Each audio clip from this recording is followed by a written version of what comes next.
कोलकाता के आरजी कर medical college और अस्पताल में लेडी डॉक्टर से रेप और मर्डर की घटना के बाद ममता सरकार के खिलाफ सबका गुस्सा भड़का हुआ है।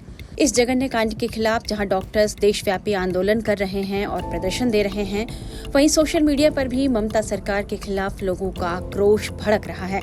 कोलकाता पुलिस ने कॉलेज की एक छात्रा को सोशल मीडिया पर विवादित पोस्ट करने के आरोप में गिरफ्तार किया है। वहीं ममता सरकार के खिलाफ बोलने वालों पर ममता बनर्जी के मंत्री उदयन गुहा ने विवादित बयान दे दिया है। उदयन गुहा वैसे लोगों पर भड़के हुए हैं जो ममता सरकार के खिलाफ आवाज उठा रहे हैं। मीडिया रिपोर्ट्स के मुताबिक उन्होंने कूच बिहार में एक विवादित बयान देते हुए कहा कि जो लोग ममता बनर्जी के खिलाफ उंगली उठा रहे हैं, उनकी उंगली तोड़ने का बंदोबस्त करना होगा। जो लोग सोशल मीडिया में ममता बनर्जी के खिलाफ अपशब्द कह रहे हैं और जो लोग उंगली उठाकर ममता बनर्जी का इस्तीफा मांग रहे हैं, उन उंगलियों की पहचान कर उनको तोड़ने का बंदोबस्त करना होगा। नहीं तो ये लोग बंगाल को बांग्लादेश बनाने की कोशिश करेंगे। उन्हें नहीं पता हसीना ने जो गलती की है, ममता बनर्जी ने वो गलती नहीं की है। अस्पताल में तोड़फोड़ के बावजूद ममता बनर्जी ने गोली नहीं चलवाई। उदयन गुहा के इस बयान पर बीजेपी ने कड़ी प्रतिक्रिया दी है। बीजेपी प्रवक्ता शहजाद पूनावाला ने सोशल मीडिया प्लेटफॉर्म एक्स पर लिखा, तानाशाह दीदी के मंत्री उदयन गुहा, जिन्होंने 14 अगस्त की मध्य रात्रि महिलाओं के मार्च का अपमान और मजाक उड़ाया था, अब डरावनी चेतावनी दे रहे हैं। सीएम पर उंगली उठाओगे तो उंगलियां तोड़ दी जाएंगी। ये असली फांसीवाद है। वहीं कोलकाता पुलिस ने सोशल मीडिया पर विवादित पोस्ट करने के आरोप में जिस 23 वर्षीय कॉलेज की छात्रा को गिरफ्तार किया है, उस पर आरोप है कि उसने कथित तौर पर आरजी कर मेडिकल कॉलेज में हुई घटना से संबंधित 3 इंस्टाग्राम स्टोरी अपने अकाउंट पर अपलोड की थी, जिसमें रेप पीड़िता की पहचान का खुलासा हो गया है। साथ ही छात्रा पर यह भी आरोप है कि उसने पश्चिम बंगाल के मुख्यमंत्री के खिलाफ भी 2 स्टोरी शेयर की थी, जिसमें आपत्तिजनक टिप्पणियां कर दी गईं और उन्हें जान से मारने की धमकी दी गई है। हालांकि इन सब के बीच आरजी कर मेडिकल कॉलेज में हुई घटना को लेकर बंगाल के गवर्नर ने ममता सरकार के खिलाफ मोर्चा खोल दिया है। पश्चिम बंगाल के राज्यपाल सीवी आनंद बोस ने राज्य सरकार के कानून व्यवस्था पर सवाल खड़े किए हैं। वे जल्द ही गृह मंत्री अमित शाह से भी इसी सिलसिले में मुलाकात कर सकते हैं। बंगाल को लेकर गवर्नर ने क्या कहा है, आइए आपको सुनाते हैं। Bengal is not a place safe for women. Bengal महिलाओं के लिए सुरक्षित स्थान नहीं है। बंगाल ने अपनी महिलाओं को निराश किया है। समाज ने नहीं बल्कि मौजूदा सरकार ने महिलाओं को निराश किया है। बंगाल को उसके पुराने गौरव पर वापस लाया जाना चाहिए, जहां महिलाओं को समाज में सम्मानजनक स्थान प्राप्त था। महिलाएं अब गुंडों से डरती हैं। ये सरकार ने पैदा किया है, जो इस मुद्दे के प्रति असंवेदनशील है। हम ये कहते हैं कि जहां नारी की पूजा होती है, वहां ईश्वर का वास होता है। लेकिन दुर्भाग्य से बंगाल में महिलाओं को कोई सुरक्षा नहीं है। ये उस दुर्भाग्यपूर्ण घटना से ही प्रतीत होता है जो आरजी कर हॉस्पिटल में हुई है। ऐसी घटना दोबारा नहीं होनी चाहिए। इस बीच बंगाल रेप कांड को लेकर एक वकील ने बड़ा खुलासा किया है।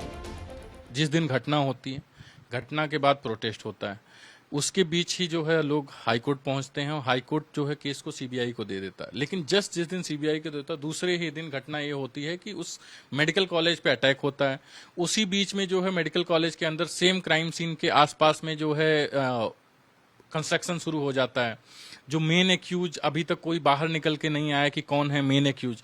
और जिस तरीके से प्रोटेस्ट चल रहा है, जिस तरीके से स्टेट मशीनरी उनको बचाने के लिए भागा दौड़ी कर रही है, आप ये देखो ये क्या संदेश दे रहा है। सो उस पे जब भागा दौड़ी किस तरीके से आप बोल रहे हैं?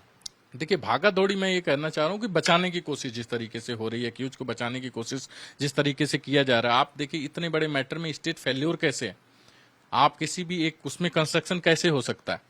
ऑल ऑफ सडन कंस्ट्रक्शन होना शुरू हो जा रहा है, ऑल ऑफ सडन अटैक हो जा रहा है प्रोटेस्ट के बीच। तो स्टेट मशीनरी कर क्या रही है, पहला सवाल है। और इसी चीज को मद्देनजर रखते हुए डॉक्टर मोनिका ने आवाज उठाई और उन्होंने हमारे थ्रू पिटीशन डाला सुप्रीम कोर्ट में कि यहाँ पे सेंट्रल फोर्स की डिमांड की जाए। सेंट्रल फोर्स जब तक केस जो है पेंडिंग है, किसी भी कोर्ट के सामने। अभी तो सीबीआई को जब तक केस की पेंडेंसी तक सेंट्रल फोर्स की सुरक्षा रहे, स्टाफ को थ्रेटन न किया जाए जैसे, बिकॉज अगर जब तक लोकल पुलिस इन्वॉल्व रहेगी, लोकल अथॉरिटी इन्वॉल्व रहेगी, कहीं ना कहीं इस तरीके के केस में आप देखते हो कि प्रभावित होता है।